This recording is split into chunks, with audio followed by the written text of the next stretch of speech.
and welcome back to Voyage of a Time Wanderer. Today I am here to do a quick Friday Reads video.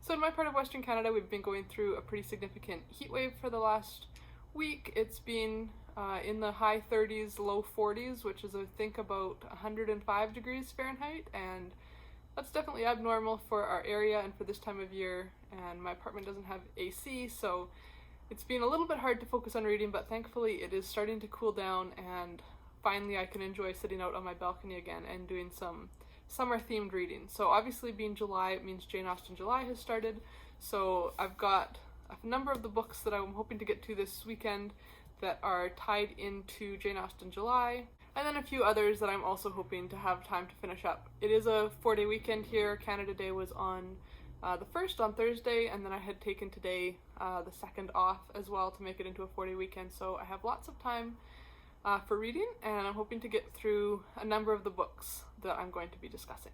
So I have 3 books off my Jane Austen July TBR that I would love to get to this weekend. The first is Sanditon. I did actually start this book already. I started it yesterday on July 1st, and I got about a third of the way through, because it's only the first little section of this bind up, so I've got about a third of the way through, and I should be able to finish this off today, and then I can start watching the mini-series tonight, so I'm very excited about that. So far from the first 3 or 4 chapters that I've read, it does seem a little bit different than some of Jane Austen's other books, in that we aren't immediately swept into the story of the main female protagonist. So it started off, the first couple chapters have been really from the perspective of a couple called the Parkers who are recovering from a carriage accident. So I don't know if this book is going to have kind of more of a multicast feel than her other novels or what, but I am really enjoying it, and the beachside setting is definitely appropriate for summer reading.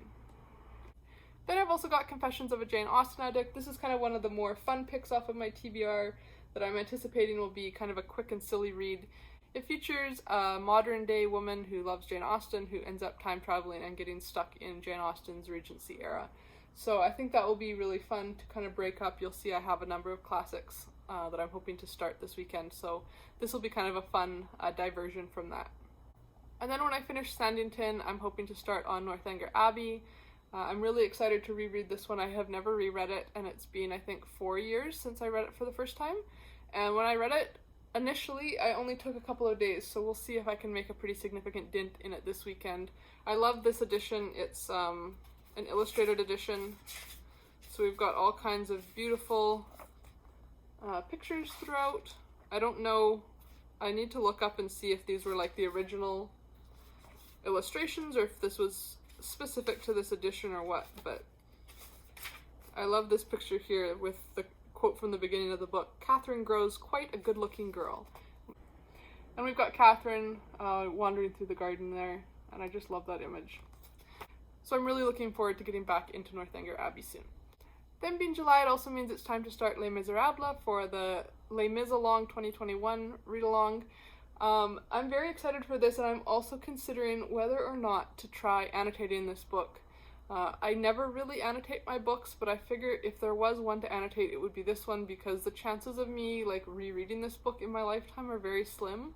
So I'm considering whether I want to try some kind of annotating system for this book. I did pick up some post-it flags and whatnot from Staples, so I might annotate, but I'm also like, this edition is so beautiful, how could I mar it in any way? I'm torn, but I'll see if as I read there's enough quotes that are standing out to me that I want to be able to flip back to and remember easily, that it would be worth annotating, or if I should be keeping this book pristine. I did also pick up some index cards, because I saw a really cool Booktube video about annotating where they used index cards to keep track of characters. Like, as a new character was introduced, you just read it on the index card, and then you keep the index card along with you as a bookmark. And I think I'm going to be trying that method, because I know there are a ton of characters in this book that will probably be hard to keep straight. Even on the back we can see we've got all kinds of different characters that we're going to get introduced to, so I definitely will be doing that kind of annotating, just keeping track of the characters as I read. So looking forward to finally starting the first few chapters of Les Mis today. Then continuing on with the heavy classics, I'm hoping to get started on The Mayor of Casterbridge by Thomas Hardy. This is the June-July pick for Kate Howe's Patreon book club, and I think we're meeting mid-July to talk about this one, so I do have to prioritize getting into this. I'm very excited. It's my first Thomas Hardy, and the plot for this sounds very intriguing.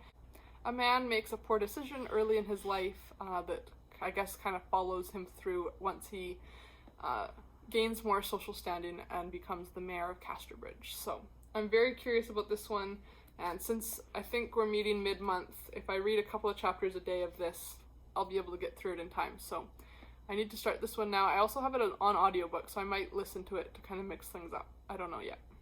And then the hot weather is really putting me in the mood for some African lit, so if I have time, I might try The Death of Comrade President, which if you watched my mid-year book freakout tag, I kind of discussed the premise of this book because I was listed it as one of my most beautiful books that I've obtained so far this year.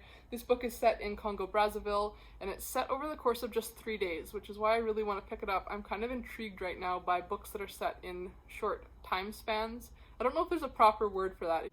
If you know of a literary term for books that take place within a compressed time span, I would be very curious to know, because I don't really know what to search for when I'm trying to find books like this. It takes place over, I believe, 3 days following the death of the country's president, and we are following a young boy who has kind of a family connection, and as there's political intrigue and unrest, we kind of watch things unfold from his perspective. So it's very short, and I think it would be kind of the perfect summer read. I've been very intrigued flipping through. I've seen some of the chapter titles, and it looks like a really interesting sounding book. This author is quite a famous Congolese writer, and I'm very curious to see if he might be a new favorite African author for me. And then lastly, I have Pat of Silverbush by Alain Montgomery. This is a book that has been a holdover actually since my May TBR. I've been reading and savoring it slowly, but I would love to wrap it up before I do my mid-year goals check-in because it is one of the classics that I'm hoping to get to in 2021, so it would be great to have that one crossed off my list before I recap my progress on my goals to date. And of course, because that's Montgomery, I am enjoying reading it, although I find that some of her children-focused literature doesn't have the same resonance that Anne does, and I'm not sure whether that's because I'm reading it for the first time as an adult and don't have those same emotional connections that I do when I'm rereading Anne. So these are the books that I'm hoping to get to over this July long weekend. It is kind of a classics-heavy weekend of reading, but a couple of these, like Les Mis and The Mayor of Casterbridge, I'm not anticipating getting through in just a couple of days. These are like longer term reading projects, so it's not like I'm trying to read all of this in the weekend. So hopefully this is a doable plan for my weekend reading. I would love to know what you're reading this long weekend, and I hope if you're in kind of the Pacific Northwest area that you're managing to stay cool during this heat wave. Until next time, enjoy wandering through the pages of a good book. Bye.